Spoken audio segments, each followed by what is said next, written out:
War is inevitable in the name of Sparta. The Spartan Naofumi only knew war.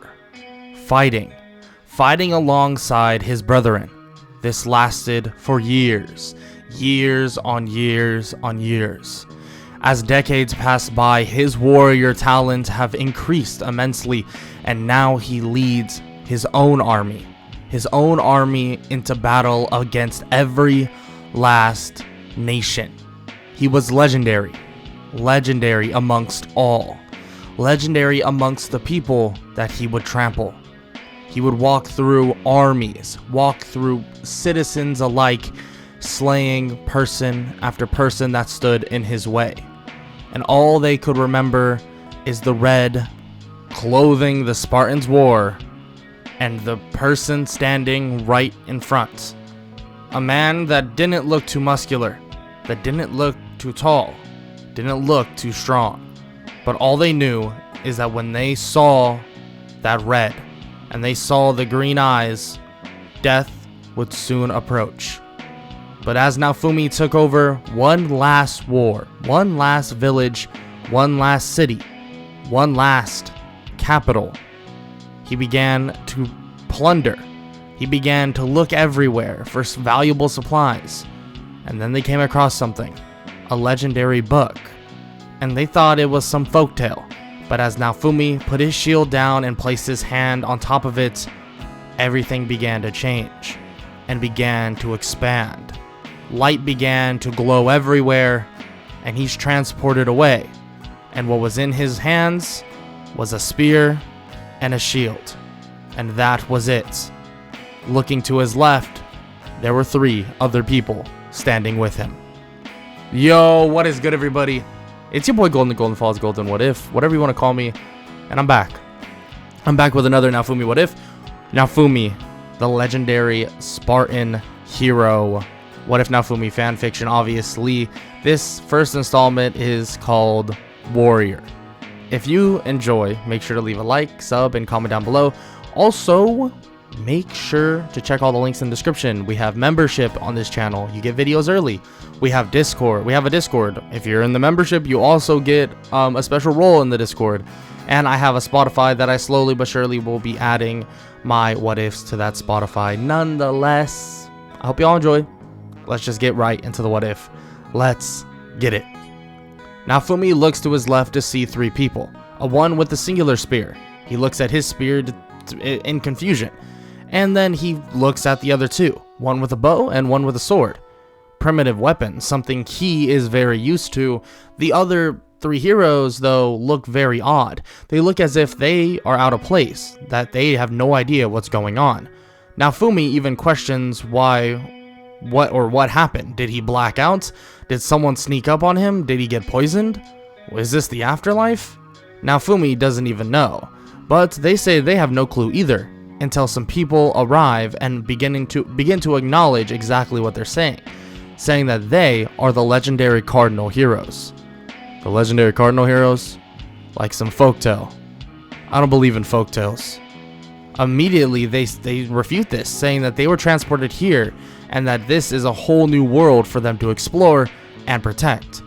Naofumi says he doesn't protect anyone without basically arrangement of wealth, money, and anything he would need, in which they say they can get him just that is completely fine.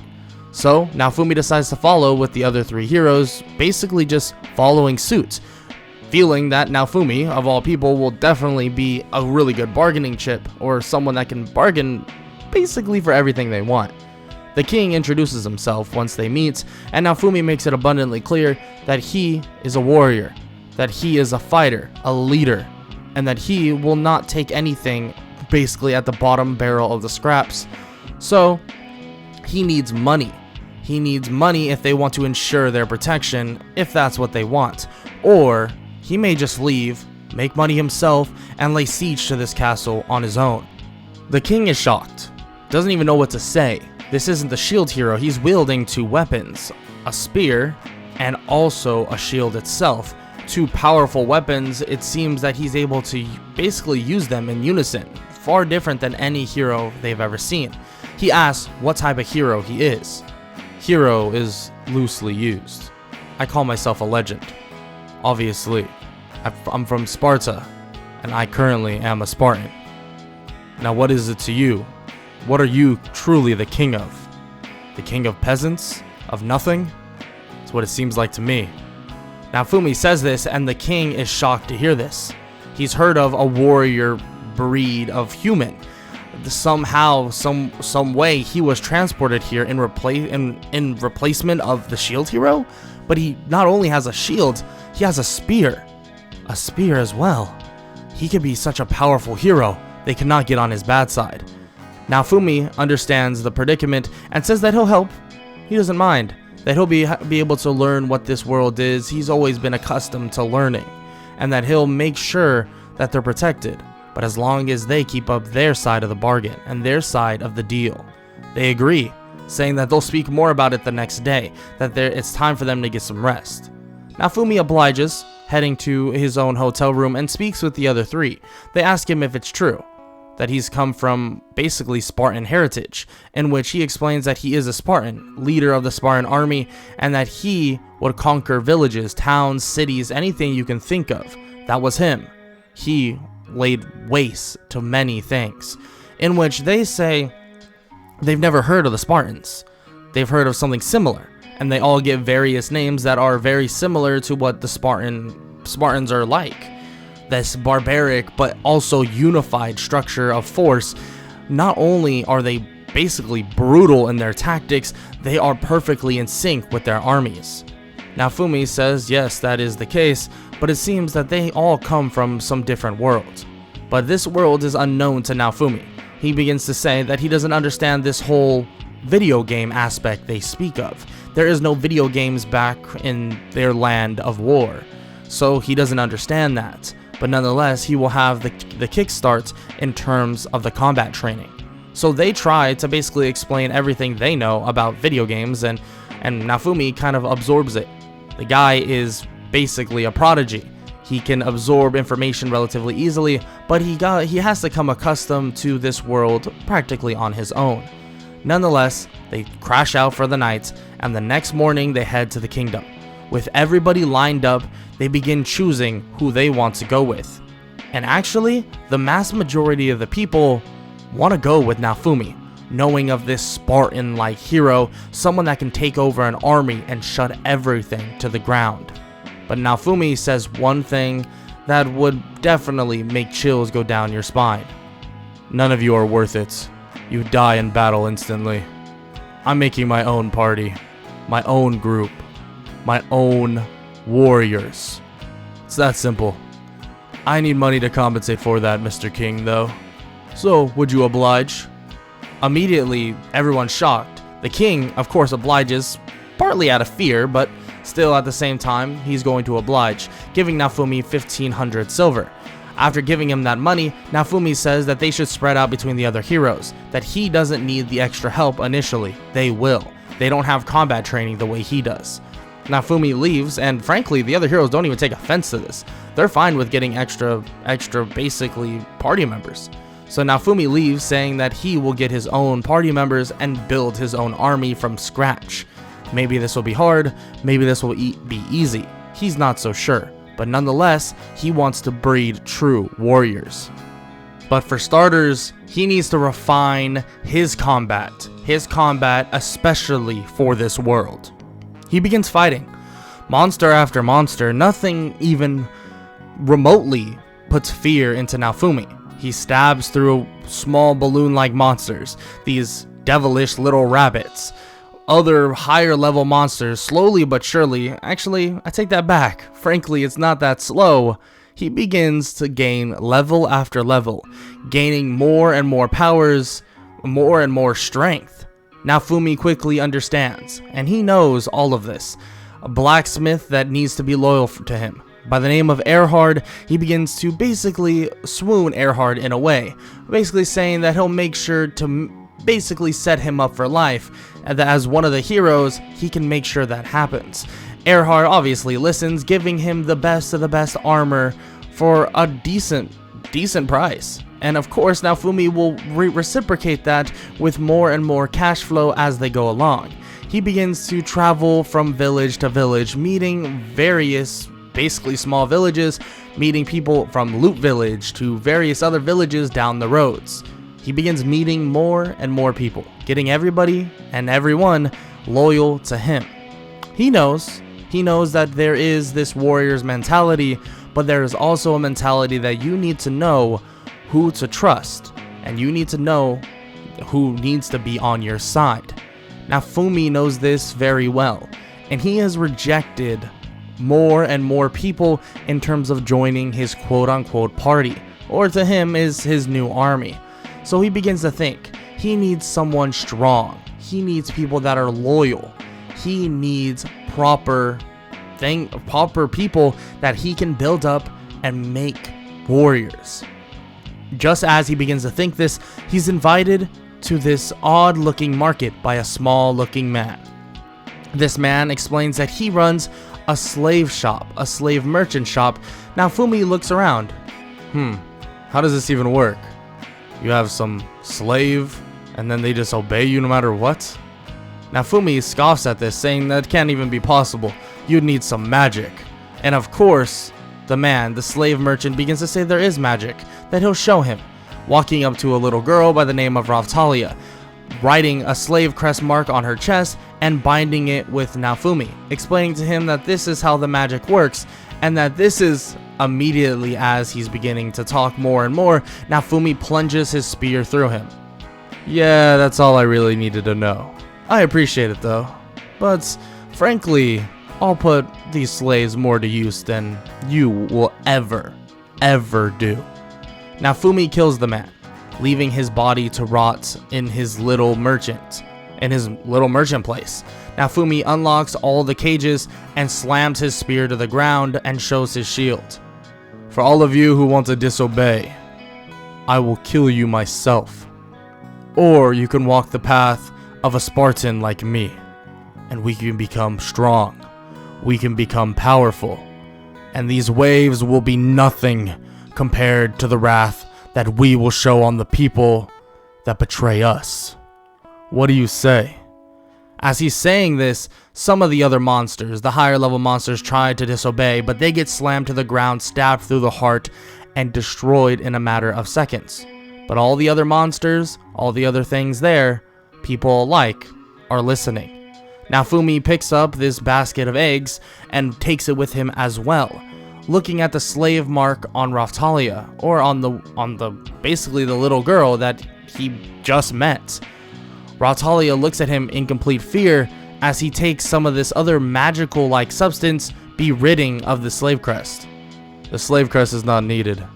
If you trust me and you're worthy of my training, it won't matter.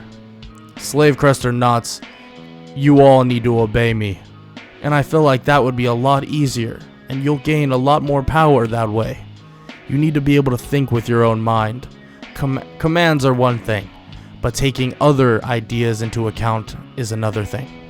Naofumi makes this apparent and takes an abundance, 15 to 20 quote-unquote slaves from the merchant shop with him.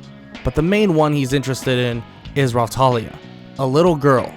But still, she's different. She's like a human, but part monster? She explains that she is a demi-human, but as she is saying this, she begins to cough. You're sick. This world, I assume, has magical properties, so a cure shouldn't be too hard. It's probably like a mild cold. Naofumi finds that cure, quote-unquote, which is pretty easy to find. It's, like I said, a mild cold. Gives her that treatment, and she is up and going immediately. Naofumi brings all of them to Loot Village, telling them that they will reside here for now, and they will start being spread upon different villages to protect those said villages. They are all part of his party, in the technical sense, but they will all not be with him 24/7. The others will protect the villages and prepare themselves for the up-and-coming waves. Naofumi makes this apparent as he places the eggs that he took on the ground, saying that whatever comes about, they will die with honor, and they will die with his respect, as long as they do not betray that so-called respect in death itself. Naofumi begins to walk away, but Raphtalia runs up to him and asks what she should be doing. Naofumi says that she is the only one that he's seen that has a human-like form, so he will personally train her in the art of war.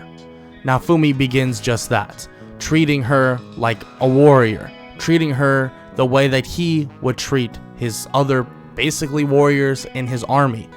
He begins to teach her the ways of the Spartan, teaching her how to basically line herself up with a sword in unison with him, combo techniques, anything he can think of, martial arts, all of the above. Raphtalia begins to learning how to kill without being afraid, learning how to kill without remorse. That is what is needed in a world that will not forgive you for what you have done. In a world that if you take one step out of line, a blade can go through your chest. But you, even if you follow the path of the righteous, follow the path of your leader, you may just take one wrong step and take a spear through the chest. Naofumi quickly begins to hatch the eggs, thinking that maybe it'd be some chicken that they can eat later, maybe some substantial food. Learning that these eggs actually all come out to be Philolials. At least that's what he thinks. These Philolials begin to slowly but surely evolve. A matter of days, they're all grown up, but he begins to send multiples of them off in different directions. One will stay here at Loot Village, one will be in his party, and various other ones will grow up and protect various other villages. Naofumi keeps one by the name of Philo, but he didn't know that Philo would turn out to be something far more than just a regular Philolial, growing up to be a Philolial-like queen, a giant Philolial, really, let's just say fat and feathery. But nonetheless, this Philolial would be different. A Philolial that would be as if basically a steed in the Spartan army. This Philolial was able to contract basically the powers of Naofumi upon herself. When she evolves into her human form, she may be a small little girl, but she also knows very much so in terms of knowledge from Naofumi. Knowledge about various Spartan techniques and knowledge about weaponry. On top of this, she actually has a new form, a form outside of the Philolial form that creates basically sharp feathers on her skin, allowing her to use those feathers as blades itself. Raphtalia and even Philo gain armor from Erhard with substantial prices that Naofumi basically gives him extra money to keep him happy, of course. Naofumi gains that armor for both of them, and after all the fear is stripped away from them, after every last bit of it is gone, all they know now is the true warrior spirits, the true action that needs to be taken. Yes, they have their own common sense. Even Naofumi has kindness in his heart. They do as well. But they are not afraid of death. Far from it. Raphtalia may have seen her parents die, but now if she stands face to face with a two-headed, three-headed, four-headed wolf, a dog, a giant monster, she won't be afraid. She'll stand her ground, stab her sword into the ground, and make sure that nothing goes past her. And that is what Naofumi wanted. A party, an army, like that. He begins visiting the other villages throughout this month, gaining basically more trust through the villages, more trust through the monsters, but also more power alike. The monsters gain strength, and those villages will be protected for a long time to come.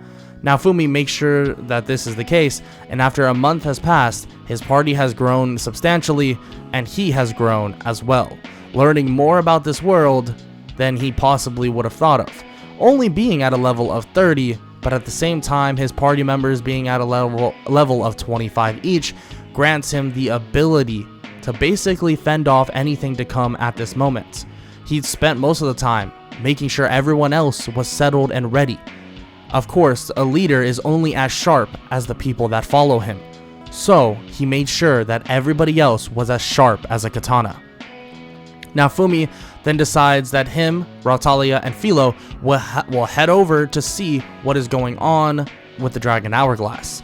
When they head over, they meet the other 3 heroes. They have a small chat. They ask Naofumi if maybe one day they can basically learn a bit of his combat experience, in which he's not against, as long as they have something beneficial for him as well. And of course, they say they do. They can teach him anything they basically have learned throughout this time. Naofumi nods, and then just begins to look at the Dragon Hourglass, learning of the time that is left over. The time that is soon to come is 24 hours away, 24 hours before their first wave. Naofumi, Rautalia, and Philo prepare for that said wave with the help of Erhard. Erhard being a very, very helpful person in this entire process. Naofumi, Rautalia, and Philo then get the message 24 hours later that it's time for the wave to begin. He tells everybody in his party, basically all the village's protectors, that they will be on standby, that they will stand in front of those villages to protect them from any monsters, and that do not fail this task. And if they don't, they will all get upgrades in the near future, actually right after this wave. He can hear the howls all across the country. It's as if he's spread across this country relatively quickly, at least to the smaller villages that are nearby the kingdom of Melromark. But just as the wave begins, his party, or his actual main party, is transported to the main boss. He stands in front of the main boss with the 3 other heroes, and he stands his ground, putting his shield out, and he shows Rautalia that she will stand behind him and that they will strike together.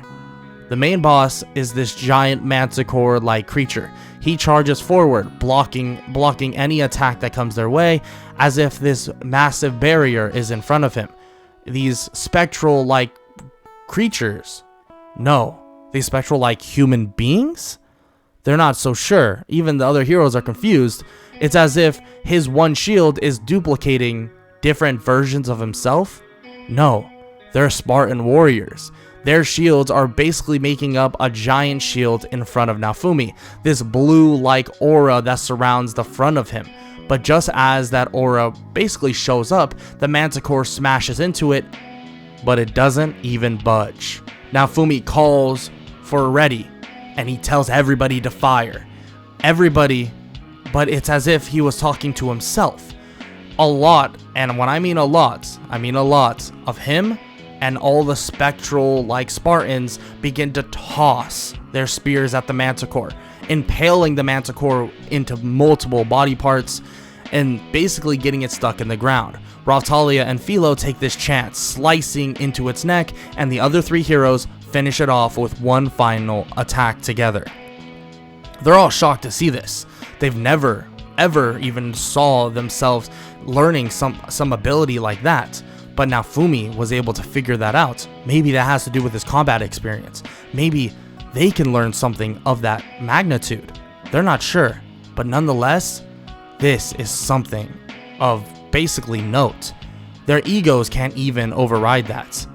This Naofumi person, he's come up with a brand new way of looking at things. They ask him how he was able to figure this out. But he says that it's all part of the world. Everybody has their own direction to take. That they have their own direction as well. So they'll figure it out. They just need to basically focus on that task at hand, not think about other things in the meantime. This is all that matters. Getting strong, protecting the people, and basically being ready for the next wave to come. The wave is over. Obviously, the manticore-like creature is dead, and Naofumi begins to basically clean it up, taking the body parts, believing that no resource should be wasted. His new shield actually develops from this manticore being absorbed into it. His shield turns into this manticore-like head that basically can attack as well, but can be used as a shield on top of it. It can pop its head out as if it was a 3D model, ready to bite, but at the same time the head can just be a faceplate on top of the shield. His spear develops into something else, making a sharper blade and the spear a lot longer, but he feels that the spear is light. But at the same time, he looks at the serrated edges to see this poison, as if the toxic poison that was within the manticore is now within the spear. But the one thing that's even crazier though is that his party members and everybody from village to village can feel this effect. This is like a warrior's clan. When one person gets stronger, they all get stronger. Naofumi begins to realize that obviously his way of getting stronger will be far different than them. They need to figure that out. And they even ask why he's cleaning that up, and he points at them. I hope you're not taking this like it isn't real life, because this is life now. This is life until we can get out of here. There is no of your so-called retries, or there is nothing like that in this world.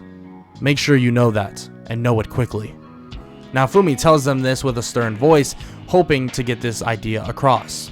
He sees them as their own generals, their own leaders. They are leading their own parties. Maybe he personally doesn't agree with their certain ways. He cannot force that upon them. It's not a plausible thing. And he knows that they are probably as necessary as he is in this fight against the waves. So he's not here to basically make a stupid decision and go out of his way to kill them. Nonetheless, he wants to make it abundantly clear that he knows the way of defeating these waves. And that is exactly what he's saying. Knowing what type of general, what type of leader you truly are. Nonetheless, the king invites all of the heroes and their parties to a state dinner to celebrate the win over their first wave, and successful one at that. Naofumi goes, basically just gets some food for his party members, and frankly he even invites some of the other villagers from various different villages, allowing them to eat, grub down, and enjoy one night as royalty of some sorts. Naofumi just hangs around and doesn't say much to many people by any means. He's not really the one for conversating, especially. Naofumi stands around, but just as he's just doing this, hanging out, Motoyasu approaches him and questions him about all of his party members. About, is it true that they are slaves? No, not technically. I mean, they were slaves. They were enslaved in a slave market. Then I killed the man, and then let them all free. But, of course, they're part of my army now. But there's no slave crest on them. Actually, Raftalia did have one, but I got rid of it, so there's no reason to worry. Motoyasu looks back at mine and basically shakes his head and says that he didn't actually enslave any of these people. There's no slave crests on any of them.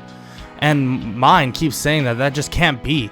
That he basically just captured all these slaves and they're all doing his bidding. Motoyasu is confused and is kind of forced into a corner. His party is basically saying like, oh, he has to do something. And in which Naofumi shakes his head. You don't want to do this. Trust me, you really don't. The ego slowly but surely takes over, and Motoyasu challenges Naofumi to a duel. The other two heroes realize how badly this will go. Yes, Motoyasu is a higher level, substantially actually, by even 10 to 15 levels. But Naofumi has the far advantage in the technical aspects and fighting. So they all head to the arena, and Naofumi basically puts his hands to the sky and breathes in. This is nice. The air in a gladiatorial arena. I really did miss this. It was really my childhood days were nice. Defeating gladiator after gladiator. Alright, Mr. Motoyasu, how would you like to lose? Same old, shield and spear, good old fisticuffs. What do you think? Naofumi begins to breathe in and out as if he's cherishing and relishing the arena that they're even standing in. This terrifies the entire party of Motoyasu. How could a man be this in love with war itself? Well, Naofumi literally is. He eats, breathes, sleeps this right here. He eats, breathes, sleeps war itself. Naofumi and the Motoyasu fight begins. Well, if you want to call it a fight. Naofumi outclasses him by all means necessary. He tries to land any crucial blow. While this fight continues on, it's as if he was just teaching Motoyasu a lesson that there is no gap that he can bridge to be as strong as Naofumi. There is no gap that he can basically overcome to be as good as him. Naofumi continues this fight, but eventually lands a blow to his chest, stabbing into the side of Motoyasu, and then pile drives him into the ground, slamming his shield on his face to knock him out. It's over. Unfortunately, it had to come to this. But these people that are with me, that are part of my army, are not slaves. But you all still wanted to believe it so badly. I wonder why. Wonder if you want me out of the picture. Do you truly want the safety of your country? I'm highly doubting that now. Naofumi begins to leave and takes Raphtalia and Philo with him, and the king basically yells toward Naofumi, saying that he will not question what he believes. He will not question what the king wants for the safety of his people. But just as he's saying this, Naofumi throws a spear right next to his head. By the way, if I miss, it's on purpose. I want you to know that. Know that firmly. You and your little daughter. She's the princess, I assumed. I mean, why would she be allowed to get away with all of this? Everyone feels mildly safe when she speaks up. As long as you follow her word, you'll be just fine. Unfortunately, I don't follow the words of a weakling. Naofumi storms off with his party, and they leave just like that. The other two heroes are basically still in awe about the display that Naofumi just showed. Nonetheless, he begins to head off. His goal now is to become something different, become something greater. Obviously, he wants to gain more and more strength. His army must grow, but that means he needs to visit more and more places. So he heads to Lu Village, informs everybody of his little journey. They give him a giant wagon so Philo can pull it around, and him and Raphtalia and Philo head off on their small journey. But immediately they are stopped by a group of bandits. The bandits stop him, and Raphtalia comes out to confront them, and they begin to try and basically say all these weird remarks toward Raphtalia. But just as Naofumi jumps out and slams his spear to the ground, his aura alone terrifies the bandits, hearing of the legendary Spartan hero. Oh, why is he here? Why would you be traveling this road? We're just looking for a traitor. Naofumi doesn't listen and continues walking forward. A traitor, huh? Interesting. I'll have to go find him myself, because I'll tell him that I disposed of some bandits that were looking for him. Nonetheless, Philo, you want a little bit of a snack? She then basically shouts out that she does, letting go of the wagon as it stabilizes itself. Philo jumps at the bandits as Naofumi closes the distance, and they all get destroyed, knocked out, or just straight up murdered. Naofumi tells Philo to head back to the wagon and to start bringing it up forward, that they're going to be looking for this traitor. As Naofumi says this, he looks behind the wagon to see the traitor standing there. Oh, there you are. It's a pleasure to meet you, sir.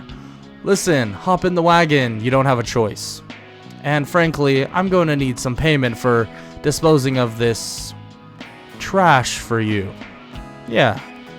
Naofumi takes him to his destination and then says that he wants to learn some things, that as a warrior he needs to broaden his horizons. So he wants to do just that, teach him the ways of the trader to make a ton of money, besides, pillaging, villages and stuff like that. Frankly, he likes to gather good relationships, not kill everybody on sight. Nonetheless, it would be good for him.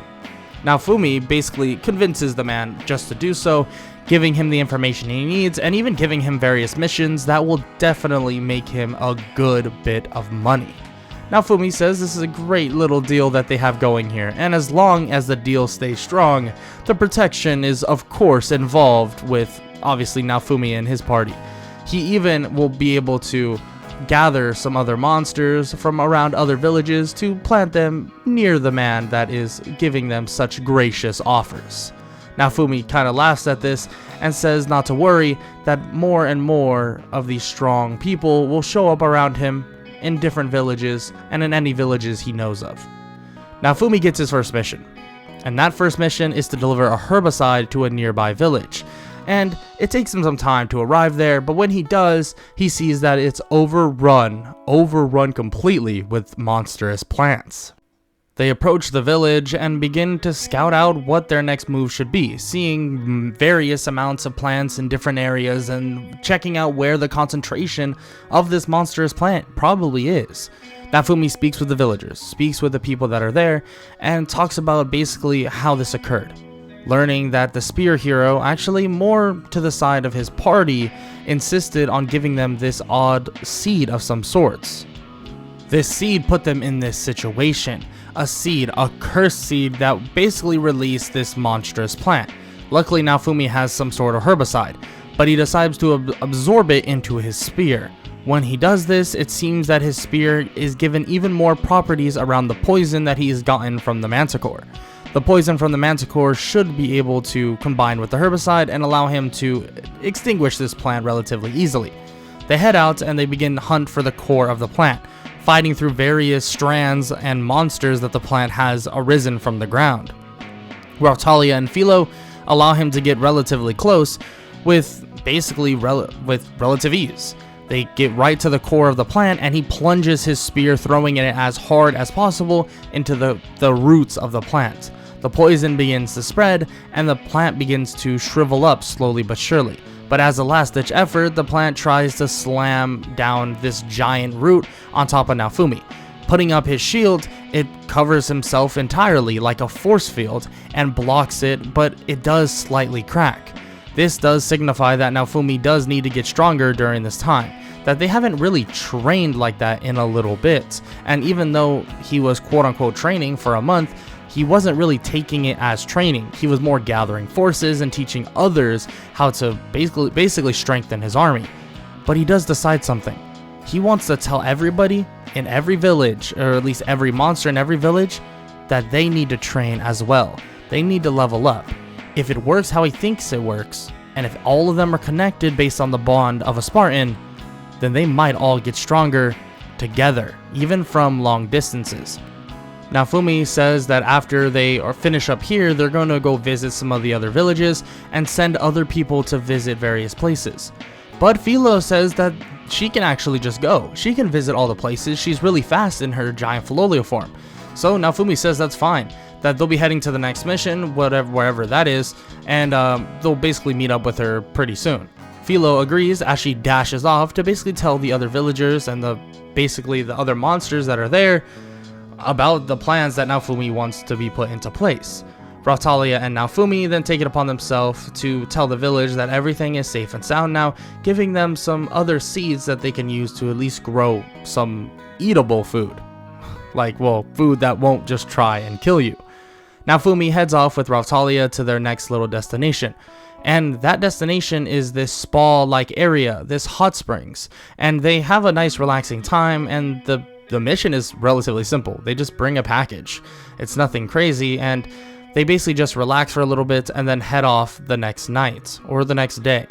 After that day, they hear about a brand new village, something that is happening near that village of some sorts, but they don't have too much information on it. They wonder how long Philo is still out, but Naofumi says they should be able to handle it on their own anyways. They begin to head over to that said village, and when they arrive, they are greeted with extremely, and when I mean extremely sick faces. Naofumi learns of a plague that they are currently going through. It seems there is a dragon currently above them that is rotting slowly but surely away, causing them all to be extremely ill. Naofumi asks how the dead dragon even got there, in which they respond that's, the sword hero Ren. He killed it and it's just left there rotting away. Naofumi is frustrated to hear this, but says not to worry. As long as they agree to be loyal to him and have his back in dire needs, that he has no problem with doing such a task as this one. They say, of course, that he is one of the legendary heroes, and they've heard good things about the legendary Spartan hero himself. Naofumi nods and then begins to head up with Rautalia. When they arrive, they begin speaking about how they're going to cut this thing to pieces. Naofumi says that they can just start from the end to basically the top of his head. As they are about to begin though, the dragon erupts and begins to reawaken once again. But this time, it's an undead dragon, a zombie. Can zombies even be killed? Can this thing even be killed? Naofumi doesn't know. But nonetheless, he stands his ground and tells Raphtalia to stand behind him, that whatever happens, she needs to stay there. The dragon begins to awaken fully and blast fire at them. Naofumi then makes a giant shield in front of them, blocking the flames. But the flames begin to overwhelm Naofumi, breaking his shield off slowly but surely. His spectral Spartans begin to surround the dragon. The dragon begins to be encapsulated in this giant shield, this giant magical shield. Naofumi begins to inch closer, and closer to the dragon until they basically have the dragon flat on its face with one of the shields, basically burying the dragon entirely. Naofumi tells all of the Spartans to halt and stay where they are and strike with their spears. They begin striking with their spears, but the barrier begins to get slightly weaker because of this. They're not focusing on defense only, they're now attacking said dragon. The damage is minimal. They're barely able to cut through the dragon's skin, so he decides to go back to the defensive side, but it's too late. The dragon begins to break free. The backside of Naofumi, or at least the backside of the barrier, breaks open, and the dragon is able to escape. Naofumi tells everybody, or his spectral Spartans, to stand their guard, that they need to hold the grounds against this dragon. The dragon begins to breathe flames toward them like crazy. One after another, the spectral Spartans begin to fade away. Naofumi begins to pray to a god, pray to a goddess.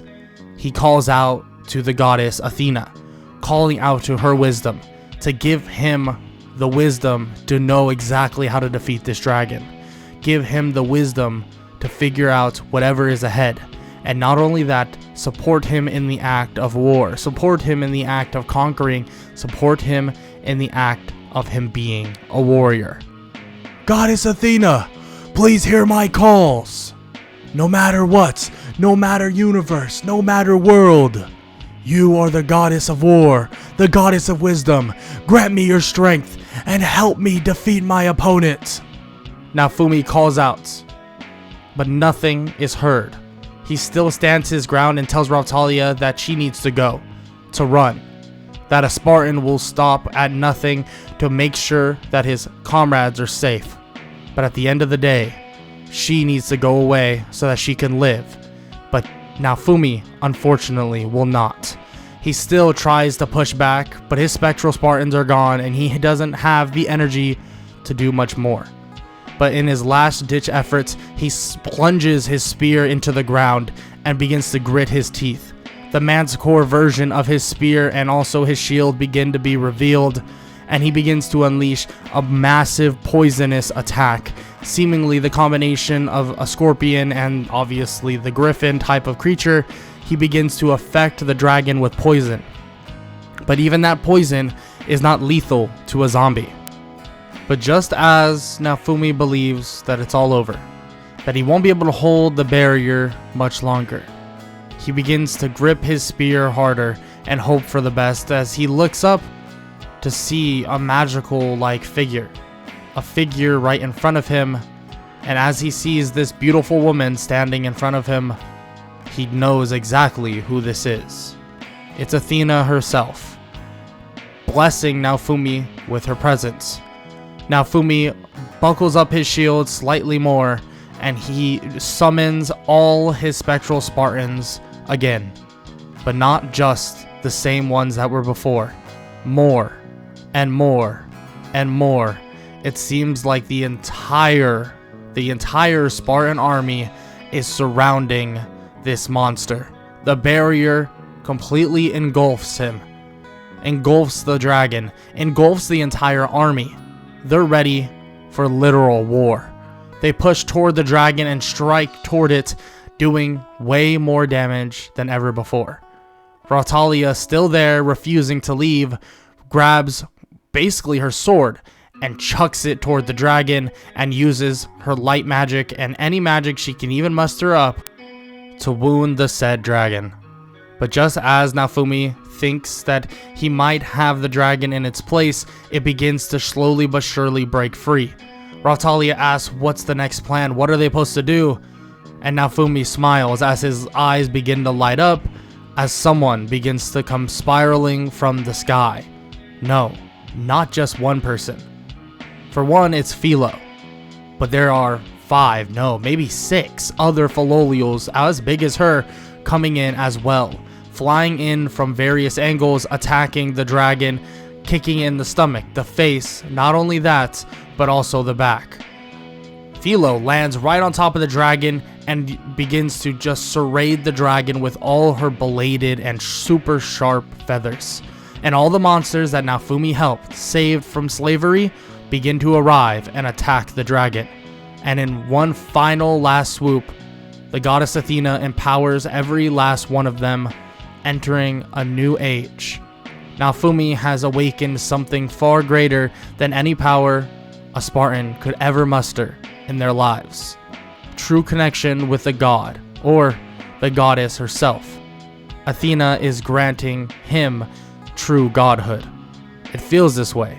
His abilities sharpen, they enhance like crazy, and not only that, spears begin to fall from the heavens. Arrows, spears, swords, all above the dragon. Thousands, as if thousands and thousands of warriors were standing behind Naofumi. One Spartan, and everybody else is the equivalent to the thousands of Spartans ready for war. Blades, arrows, knives, anything you can think of impales the dragon like Swiss cheese, killing the zombified dragon and obliterating it to pieces as a holy light rains down on the dragon, evaporizing it entirely. The dragon has been defeated, and the power that he just found, the power of a true Spartan, has been found within Naofumi. He always knew in this world, power may be limitless. Power may gather to the point that he would be unstoppable. But to this degree, to this magnitude, Naofumi realizes how strong he really is. How much power is behind the name of Spartan. And he wants to make sure he carries along that legacy no matter what world he currently is in. He goes down to the village with only a couple monsters. All of them have dispersed now. It seemed as if the effort that Naofumi was putting in drew them all together.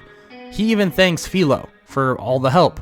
Philo says that she did nothing. She was just on her way back when she heard this battle cry of some sorts, as if Naofumi was calling to all of them. She heard rummaging and running from various villages as if they heard it as well. And without hesitation, they joined the fight. Just like that. Naofumi, being on the front lines, gave them the want to help him. And now their connection may be even deeper than ever before. Naofumi smiles and is happy to hear this. This is what he wanted. He wanted true warriors. He wanted people that would die on the battlefield for him, just as if he would die on the battlefield for those Spartans fighting alongside him. Nonetheless, Naofumi gets his reward from this village. After hearing everything that happened, the village felt bad, guilty. They never wanted everything to crash and burn like this. Naofumi says it's fine, that he could handle it, and he did handle it, and everyone else did as well. That sometimes you need to reach out to power that is far beyond your grasp, and sometimes a god, a goddess, will grant a warrior that said power. Nonetheless, Naofumi heads off back toward the capital, knowing how close and how soon the next wave will then become. Naofumi, during this trip, stumbles across a young lady by the name of Melty. Of course, in a good mood, and frankly he would not turn down a child, brings her back to the capital, escorting her all the way there. He has a couple goals in mind. One, talk to the other heroes, speak with them about what's going on and what he believes are the important things in this life right now, what they need to make sure they are doing. For one, he wants to speak with Ren. He wants to speak with Motoyasu about the things that they messed up on. Maybe they'll listen, maybe they won't. He doesn't care. But on top of that, he wants to be ready for this wave, and that's exactly what he'll do. But while entering the capital, Motoyasu actually confronts him. Naofumi, strict to the punch and immediately on guard, tells Motoyasu that he doesn't have time for bickering. He's going to tell him this flat out, explaining the entire situation at the village and the monster's plants, saying that he's not going to sit here and speak on it much more, but learn from your mistakes, or the gods above will not forgive you. Naofumi then says that they need to get their class upgrades. Naofumi has gained a substantial amount of XP.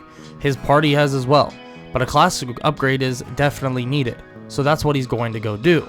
He tells that to Raftali and Philo, but unfortunately they're halted.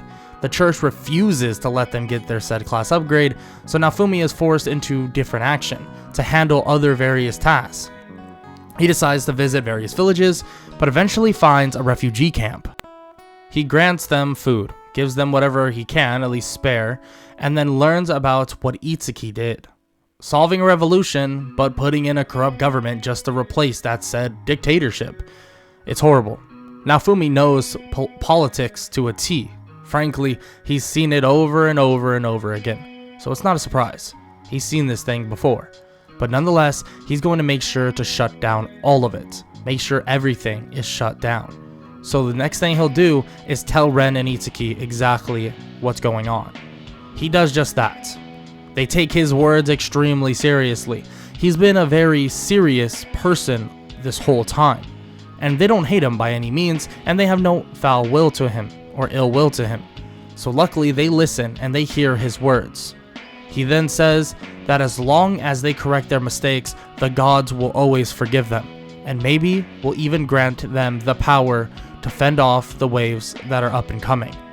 Naofumi says this as he leaves and says that they themselves need to be prepared for this wave, because he realizes that the waves will get increasingly harder. If there is a dragon that is that strong, if there is something, a creature that is that powerful, then they need to be ready.